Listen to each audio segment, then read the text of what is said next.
On behalf of the American Heart Association, I would like to welcome you to this special session, From a Failing Heart to a Heart Flourishing.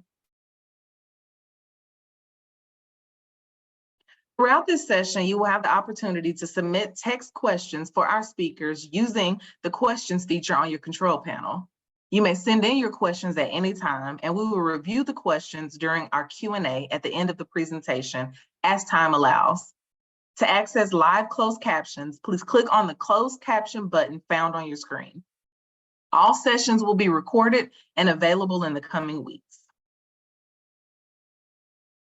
It is my pleasure to welcome our speakers for this session. Dr. Ronald Wharton is the director of the Hypertrophic Cardiomyopathy Program at North Shore University Hospital and also co-chairs the collaborative program in cardiovascular medicine and sleep disordered breathing. Mindy Spear is a hypertrophic cardiomyopathy patient who doesn't let HCM slow her down. As a reminder, full speaker bios can be found in the event lobby. Dr. Wharton, the floor is yours. Thank you so much for having me. And it's a pleasure to be here. So yeah, I start my video. There we go. So anyway, coming to you from Long Island, Nassau County. I run the hypertrophic cardiomyopathy program at the Northwell Health System, as you mentioned. And many of you may know that the treatment of hypertrophic cardiomyopathy in the past couple of years has really changed dramatically. We have new tools in the toolbox, as it were. And Mindy Spear was one of my very first patients that I treated, but Mindy's journey with hypertrophic cardiomyopathy started well before she ever met me. So maybe she wants to talk a little bit about that as a prelude. Maybe she doesn't. I don't know. Up there. Can you hear me now? Yeah. Okay, got it. Thanks, Dr. Wharton. I appreciate that. Yeah, I started a while before I even had the opportunity to meet you. I was a real big exerciser. I was as I was parenting and teaching kindergarten and first grade, I was also teaching Zumba, and I was cycling and doing a 100-mile bike ride out to Montauk. But things started slowing up for me, and I started having more trouble really catching my breath. And then after that, I started getting what I thought were like panic attacks. My heart started racing at periods of time. And I went to a cardiologist, and we put on a monitor and did a couple of things. But, you know, I ended up with a cardiac MRI back in 2017. And my cardiologist had prescribed it. And I had right before that, I had gone into the hospital for colitis, and I had kind of passed out. And when I got to the hospital, they said, "Do you know you're an AFib?" And I said, "I have no idea what AFib is." So I had no idea what he was talking about. So I was in ICU for a little while for that, as they were trying to monitor me. But as it progressed, the next few years, I was on some pretty strong meds, amiodarone and Sotalol, and I went into a couple of cardioversions, which is where they try, while your heart's in AFib, they try and get your heart back in rhythm. And after the heart MRI showed that I had hypertrophic cardiomyopathy, that's when we started in on some ablations. Some heart ablations, which basically is going inside your heart. And the electrocardiologists were working on trying to prevent the AFib from continuing. Right. So you had two electrical cardioversions, where for the audience, that's where we sedate patients and we shock the heart into normal rhythm. Frequently, patients get a special echocardiogram called the transesophageal echo, so that you can visualize the heart much more accurately and make sure that there's no blood clot in the heart, because left atrial fibrillation can predispose to blood clots forming in the heart. And if there are no clots, we literally shock your heart into normal rhythm. The shocks work very well, but they have no long lasting effects. And, 5 minutes later, you can go right back into AFib again, which means you're on drugs, and the drugs don't work that well and have lots of side effects. And you had, I think, 6 ablations? I had 6 ablations. 2 of them were during COVID. That was my fourth and fifth, I think, ablations. And it was the ablations would work for a little bit of time. My first ablation was in 2017. I had one in about a year later, another one about a year later.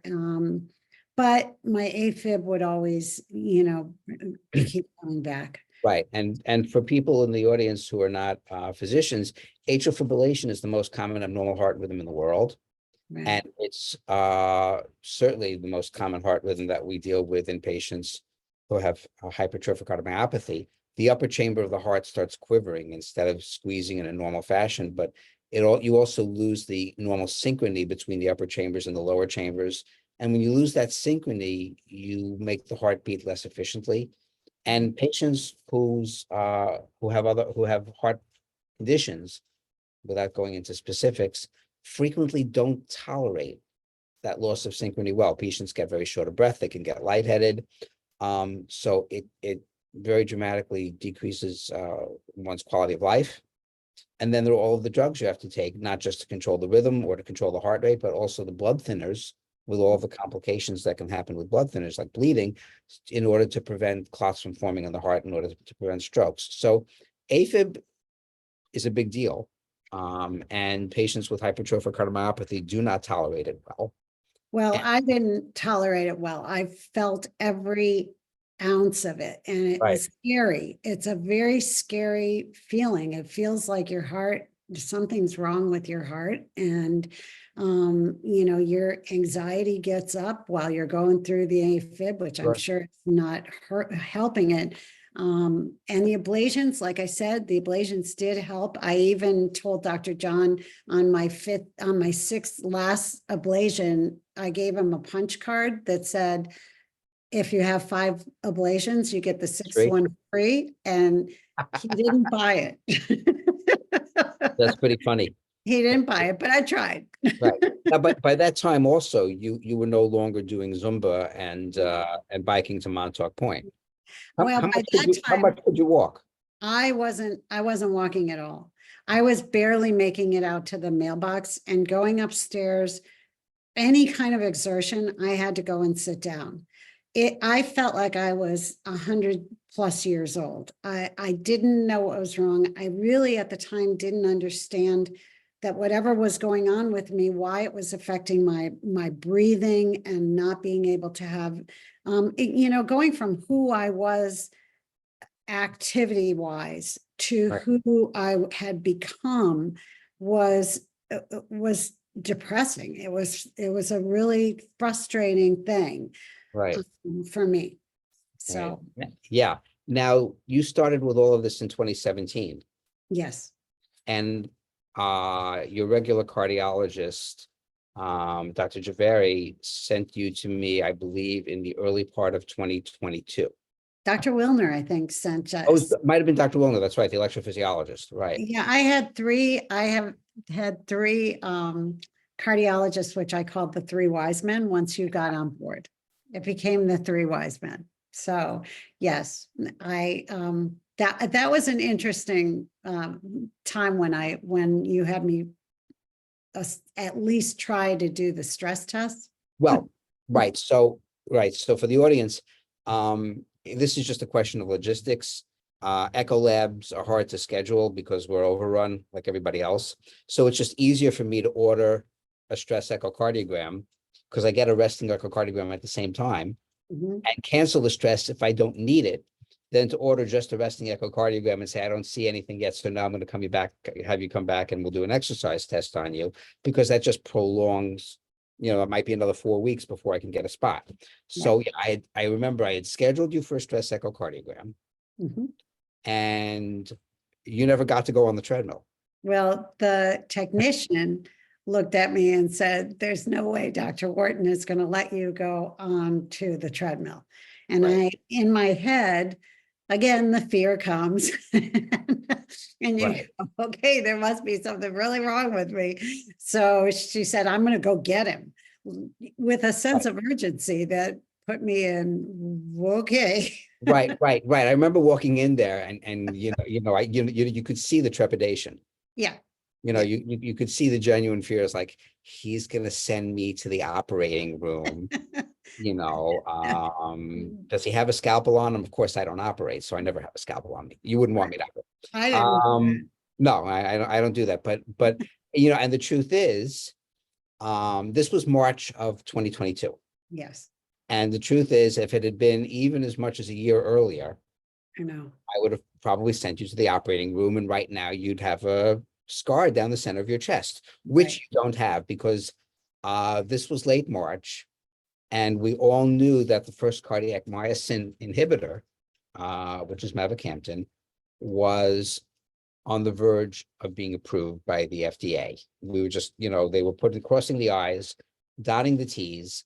And I think I said to you in the echo lab, you've dealt with it this long, deal with it for 1 more month, because I might have something for you. Right. Right. Yeah. And it was a much better thought process for me to be thinking about going on to a new drug, even though it was brand new, than going into open heart surgery. That's Right. It wasn't a question as far as which one to go with. Right. And again, this was, very early, and, so the drug, I remember, got approved on a Friday. It was April 29th, I believe. Mhm. And I think I called you the following Monday. You called me Monday morning. I was in Nashville. I had been visiting my daughter, and you said, get yourself back here. And I did. But in me being in Nashville, I ended up being your number 2 patient to have mavacamten instead of That's your right. number 1. That's right. You're the second. Yes, you were the second person for me to write the prescription for, because you were in another state. I know. And it's funny because now I can tell patients exactly what to expect, because I have 2 years experience using this drug. With you, I said, well, the data, the trial looks good, and it doesn't have any permanent effects. If you stop it, it'll go away. So, nothing ventured, nothing gained. There should be no risk here, because it has no permanent effects. Right. So I said, let's try it. When you try it, all the other options, surgery and things like that, they're still on the table. Right. But I thought it was, like, why the hell not? Mhm. So we did. And then I got a text from you. Yes, I went about 2 weeks after. I don't think was it even 2 weeks? It was probably a week. I think it was like no time. I think it was a little more than a week, not much more. Might have been 8 days, Well, I went to Wisconsin, which was my alma mater, with my brother, who Wisconsin was his alma mater as well. He's a neurosurgeon. So I was in good company. And there's a giant hill at the University of Wisconsin called Bascom Hill. And, as a student, you're up and down it all the time. But I looked up at it and I went, oh my God, I don't know if I can do this. And my brother Brian said, do you want to stay down here? And I said, no, I'm feeling pretty good. I think I'm going to go try it. And sure enough, I went from the start to the finish without stopping. And I was so excited at the top. And my brother took my picture and I got on the phone and I texted you and I said, you're never going to guess what I did. Yeah. And that's actually the most gratifying thing about the new paradigm that we have available for patients. For 6 decades, hypertrophic cardiomyopathy, as you probably know, was first described in the medical literature in the United States in 1960 by Ian Braunwald, who is going to be 95 this year, and he's still at Harvard and still practicing. And in the first six decades and change, 62 years, we were using drugs that were repurposed from other conditions because they might have some favorable effects, or with some side effect profiles, as you know, Right. with varying degrees of success. And we would throw all these drugs at people and they would still need open heart surgery. Mm. And all of a sudden, we have a drug that actually does have data that's targeted. I think you joined the gym shortly thereafter. I did.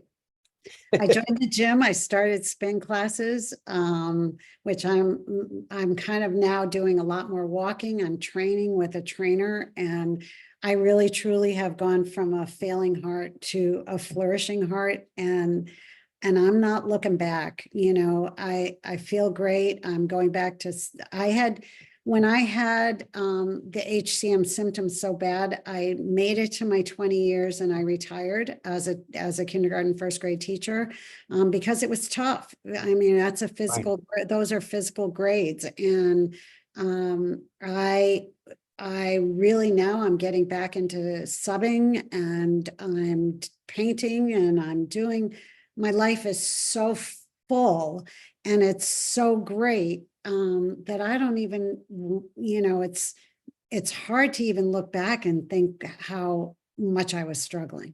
Yeah, it's you know, for non-invasive cardiology, you know, non-invasive cardiologists, you know, we don't usually get the glory. You know, it's the plumbers, you know, they put a stent in, they open up a balloon, and all of a sudden your heart attack's gone. Right. You know, and you know, the electrophysiologists, they put a defibrillator in, and then someone goes into cardiac arrest and the device shocks them out. You know, so this is the first time, you know, that in a, you know, non-invasive cardiology, you know, we're getting the same, you know, excitement, you know, and you know, the sonographers here, as you know, because, you know, you see, you know, you come back for these periodic echoes that are mandated by the FDA when you're on these drugs. And the sonographers are overwhelmed because they remember you, and all of a sudden it's like, where did it go? It's gone. I know. And you were so excited that first echo that I had. It was, you walked in, and I remember it was just like a big celebration for us, because Yeah, well, I was in bad shape. I was in really bad shape. Yeah, You know? no, I remember. So, and this is, by the way, you know, this is a story that's played out, you know, you know, in my practice now over 70 times. I've got somewhere between 70 and 80 patients on this drug. And I haven't made any enemies except maybe in the surgical suites, because like we don't have to operate anymore. You know, so you know, maybe they don't like us as much. Okay. But actually they're fine with it. They've got other stuff to do, believe me. Yes. It's not like they're lonely. Yeah. They still, you know, I haven't seen them on the streets saying we'll operate for food quite yet, you know, with signs. So I think they're okay. But yeah, it's been an enormous turnaround, and you know, it's not like poor Otto Anderson in the movie 50, 60 years ago. You know, he didn't end up that well in the movie. You're doing great. Well, I happened to write a letter to Tom Hanks, and Tom Hanks played Otto in A Man Called Otto, and the character Otto had HCM, and I wrote it, comprised a letter to him. My daughter called me one day and said, "What are you doing?" And I said, "Oh, I'm writing a letter to Tom Hanks." And she's rolling her eyes like crazy mother. And I sent it off saying, you know, if I have HCM, and thanks for bringing it out into the open so more people know about it. But had the main character had this drug, he would not have had the end result of his life as it was portrayed on screen. And so I'm so lucky that I can move forward. Anyway, 2 months later, I get this letter from Tom Hanks. He says, "Well, congrats to Dr. Wharton and to you." And he was great. And basically said it was so nice that Otto could bring all of us together. Yeah. So yeah, but you know, I think the other thing that can't be underestimated, that hasn't changed, because the treatment has changed, and you're doing great. What hasn't changed, I think, though, is the amount of time patients still have between the onset of their symptoms and when someone discovers what's wrong with them. Yeah. You know, Yeah. that can still be, 3, 4, 5 years, I think, according to the Hypertrophic Cardiomyopathy Association of America. Mm. Because the symptoms can mimic so many other things, and if people don't think about it, they won't find it. Well, from a patient's perspective, you are amazing at taking your time and knowing that this would be my first time understanding this versus your 100th time of explaining it. But you take your time, and you allowed me to ask questions. You used models that, I could see the heart and I could understand where it was thickening and what was happening. And, all of my cardiologists have taken enough time so that I always say when I walk into an exam room, not always, but sometimes there's fear. It's the unknown. You don't know what you're facing and what's going to be said. And you need to somehow walk in with fear and walk out with confidence. And, Thank you. magic can happen in that exam room as far as letting a patient understand where they're going with their heart, that what's happening and what the treatments and the cures are. And, it was nice that I could walk out of the offices of my cardiologist and be able to tell my family what was going on with my life, Thank you. Well, that's one thing I'll say is that we only have a couple of minutes left. In my experience, virtually no one who gets referred to me with HCM understands why they have symptoms.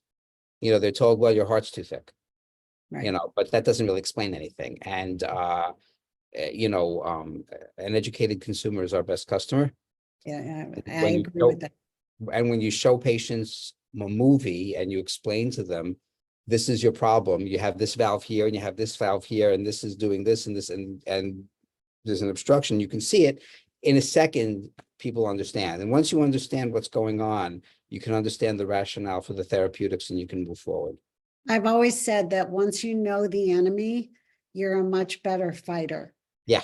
And once you understand what the doctor is telling you, you can become more educated from it, and you can also ask more educated questions, and you can become a partner in what you're doing to help yourself, So for me, that partnership, like between you and I, it's invaluable. Thank you so much. Yeah. Mindy, do you have, anyway, so I think we're coming close to questions and answers, Bianca. I don't know if, Yes, we do have one question that we'd like to end the session with. As you know, this forum is a mix of providers as well as patients, and we do have some patients that have identified as newly diagnosed patients. Mindy, is there one thing that you can leave with those patients to encourage them on their patient journey? I probably have a couple things. One is, don't hold back. Don't stay home. Get to the doctors, get to trying to have them help you figure out. It's a journey, and finding the right treatment sometimes takes some trial and error, and sometimes, they nail it right away, but there's lots of options out there for you. The biggest thing is don't give up hope. Don't let HCM define you. It's really going to be part of your life journey. And, go forth and know that there's help, because my life changed. It turned around, and I have HCM, but it's not, I am HCM. So have hope. well put. Thank you. Thank you, Dr. Wharton and Mindy, for sharing this experience. It was a pleasure. We are deeply, deeply grateful for your willingness to share your personal story and your time. Now, coming up next at 2:50 p.m. Central, we will have final closing session led by Dr. Ankit Bhatia. To access, please exit this session and return to the lobby using the menu at the top of your screen. From the lobby, click on the Sessions tab, then click on the individual session to join. Thank you very much for attending today's ACM Connection Forum. We will see you shortly.